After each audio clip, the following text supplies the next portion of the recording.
मेरा नाम कौशिक पटेल है। मैं गांव जूना बोरभाठा बेट भरूच डिस्ट्रिक्ट में मेरा फार्म आया हुआ है। मैंने साल 2014 जुलाई में ये प्लांट लगाया था VNR BE का। ये जो सर वैरायटी है, हाँ, ये आपने कहाँ से लिया है सर? ये वैरायटी मैंने छत्तीसगढ़ रायपुर VNR नर्सरी से लिया हुआ है। कितना पौधा आपने लगाया इस पे? मैंने यहाँ पे 900 पौधे लगाए हुए हैं।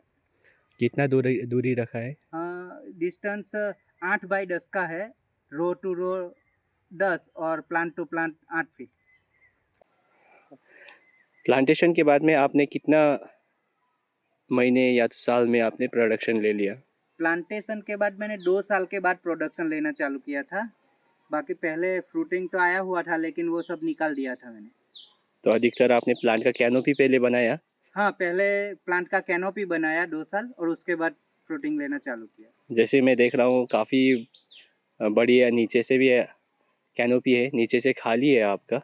हाँ, कम से कम 2 फीट आपने खाली छोड़ के रखा हाँ, है। छोड़ के रखा हुआ है। वो तो क्या है, ये इसका एरिया जो कोई रीज़न है सर 2 फीट नीचे खाली छोड़ने का? हाँ, वो हमारा जो एरिया है ना, फ्लड एरिया है। तो मानसून में सितंबर महीने में फ्लड आ जाता है खेत में। तो अगर नीचे से अगर कैनोपी सेट करते ना, तो वो फ्लड के पानी से बिगड़ जाता है। तो इसीलिए हमने 2 फीट ऊपर से कैनोपी बनाया हुआ है। जो फ्लड है सर, ये हर एक साल आता है? हाँ, 2-3 साल में एक बार आ जाता है। लेकिन अभी 2013 में आया था, फिर 2020 और इसके बाद 2023 में आया।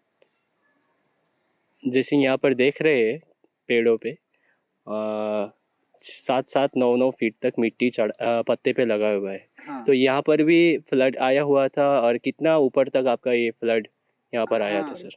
17 सितंबर 2023 को यहाँ पे फ्लड आया हुआ था। और ये फ्लड यहाँ पे 13 फीट जितना पानी था। तो पूरा प्लांट है वो पानी में डूब गया था। यहाँ पे बोट चल रही थी। उसकी वजह से कुछ पौधा मरा या गया है सर? नहीं, पौधा एक भी मरा नहीं है, लेकिन फ्रूट काफ़ी डैमेज हो गए। फंगस की वजह से लगभग 90% फ्रूट बिगड़ गए हैं। तो पौधा एक भी गया नहीं सर? नहीं, पौधा इसमें एक भी नहीं। तो हर एक टाइम पे आपका जो फ्लडिंग आता है उस समय पे भी आपका पौधा जाता था या रहता? नहीं, नहीं, इसमें पौधा नहीं मरता था।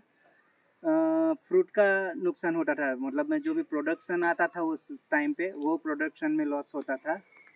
तो अब साल में कितना बार इस पे फ्रूटिंग साल में 2 हार्वेस्टिंग बार करते हैं लेते सर? हैं हार्वेस्टिंग। 2 बार लेते हैं, एक तो विंटर में और दूसरा मानसून में। यहाँ अगर मानसून में नहीं लेते थे तो समर में मई जून में लेते थे। अरे, अप्रैल मई में।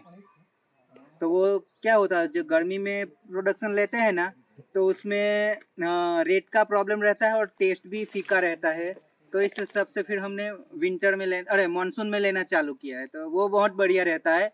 मार्केट में रेट भी अच्छा मिलता है और क्वालिटी भी बहुत बढ़िया मिलती है और प्रोडक्शन भी अच्छा रहता है।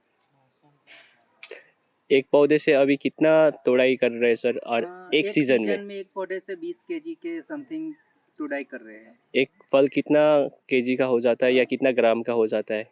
वो है ना, अगर कम फल रखते हैं तो 1 kg तक का, 1 kg के ऊपर भी जाता है। लेकिन यहाँ मार्केट की रिक्वायरमेंट है 400 ग्राम से लेके 700 ग्राम के रेंज में। तो हम लोग उस हिसाब से फ्रूट ज़्यादा रखते हैं। तो आप इस पे कम से कम 40 फल रखते, 40-50 फल 40 रख? फल रखते हैं तो 500 ग्राम की जैसे एवरेज मिल जाती है, अच्छा, 500 तो ग्राम 600 ग्राम एक की। साल में आप लगभग 40-50 केजी निकालते हैं। हाँ, हाँ। आप किसी किसान भाई को सुझाव देना चाहते हैं, जैसे अधिक किसी किसी किसान भाई के यहाँ पर फ्लड आते हैं, तो उस समय पे क्या क्या चीज़ का ध्यान रखना चाहिए, इसके बारे में कुछ आप सुझाव देना चाहते हैं? हाँ, बिल्कुल। अगर जिस किसान के खेत में फ्लड मानसून में आता है, तो उनको विंटर में जो सीजन आते हैं वो नहीं लेनी चाहिए, बल्कि उसके बाद की लेनी चाहिए। मतलब में जैसे कि हम लोग जुलाई में जो कटिंग करते हैं, जून जुलाई में, तो उसकी जगह पे लेट कटिंग करके उसको लेट सीजन लेनी चाहिए। मानसून में ले लेनी चाहिए। जैसे कि जून जुलाई अगस्त तक अगर सीजन आ जाती है, तो फ्लड का प्रॉब्लम नहीं रहता है। फ्लड सितंबर में ही सितंबर अक्टूबर में ज़्यादा आता है। और उसमें अगर फ्लड आ जाता है तो एक तो फंगिसाइड का, वैसे मैं तो प्राकृतिक करता हूँ, तो वेस्ट डिकम्पोस्ट और वो काऊ यूरिन और उसका स्प्रे करता हूँ, खट्टी छाछ और वो सब करके, तो उससे वो फंगस कंट्रोल होते हैं। लेकिन जो भाई वो केमिकल से खेती करते हैं, मतलब में रासायनिक खेती कर रहे हैं, तो उनके लिए वो फंगिसाइड और उनको ड्रेंचिंग करना चाहिए और स्प्रे करना चाहिए, ताकि वो उनका पौधा हेल्थी और स्वस्थ रहे।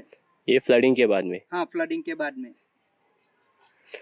आप ये जो खेत है इस पे 100% आप ऑर्गेनिक करते हैं? हाँ जी, 100% ऑर्गेनिक करते हैं। ऑर्गेनिक वैसे प्राकृतिक ही, अगर हम बाहर से कुछ नहीं लाते, सिर्फ एक फार्मोनिक का फार्म पेस आता है वो, और एलएम वो मार्केट से लाते हैं।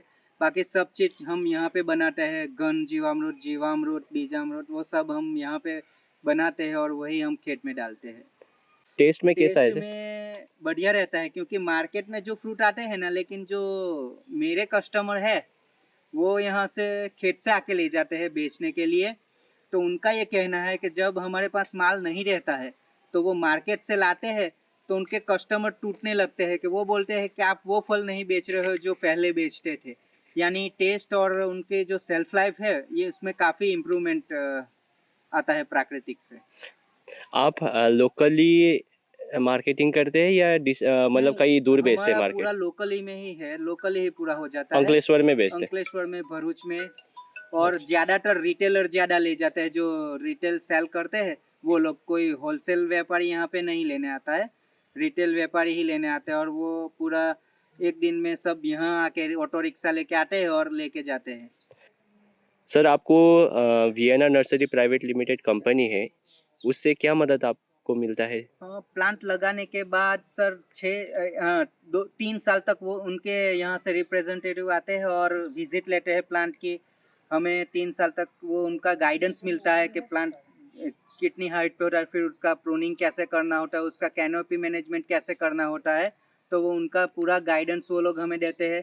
फिर फ्रूट आने के बाद फ्रूट को कैसे रखना है, कितना रखना है, उनकी जो स्टेम की डाया है उसके हिसाब से उसको फ्रूट रखना होता है, वो सब हमें समझाते हैं वो लोग। और काफ़ी बढ़िया कंपनी से हमें मदद मिलती है इसके बारे में। मार्केटिंग तक के व्यापारी के कॉन्टैक्ट्स भी हमें कंपनी से मिलते हैं। ठीक है, धन्यवाद सर।